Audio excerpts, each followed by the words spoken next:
Hi friends, ఎలా ఉన్నారు? బాగున్నారా? నేను మీ దివ్య. ఈరోజు మటను జీడిపప్పు కర్రీ చేస్తున్నాను. దానికి కావాల్సినవి ముందుగా శుభ్రం చేసుకున్నాను. మటను, జీడిపప్పు, ఉల్లిపాయలు, పచ్చిమిరపకాయ, టమోటా, మసాలా సరుకులు, దాల్చిన చెక్క, యాలకులు, లవంగ, మిరియాల పొడి, ధనియాల పొడి, జీలకర్ర పొడి, ఉప్పు, కారం, అల్లం వెల్లుల్లి పేస్ట్, మటన్ మసాలా.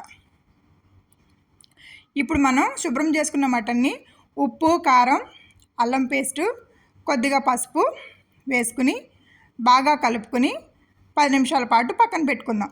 స్టవ్ వెలిగించి ప్యాన్ పెట్టుకుని ఆయిల్ వేసుకుని మసాలా సరుకులు వేసుకుని కట్ చేసుకున్న పచ్చిమిరపకాయలు, ఉల్లిపాయలు వేసుకుని ఒక 2 నిమిషాలు ఇటు అటు తిప్పుకుని మూత పెట్టుకుని 2 నిమిషాలు మగ్గనిద్దాం.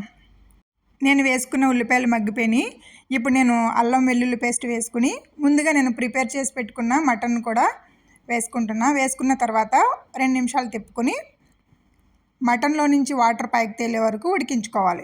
కట్ చేసి పెట్టుకున్న టమాటోలు కూడా వేసుకుని 2 నిమిషాల పాటు తిప్పుకుని నేను ముందుగా చూపించిన జీలకర్ర, ధనియాలు, మిరియాల పౌడర్ వేసుకుని కొద్దిగా మీట్ మసాలా కూడా వేసుకుని సరిపడే వాటర్ వేసుకోవాలి. వేసుకుని ఒక అరగంట సేపు ఉడికించుకోవాలి. అరగంట ముందు నానబెట్టుకున్న జీడిపప్పును కూడా వేసుకుని 15 నిమిషాలు ఉడికించుకోవాలి.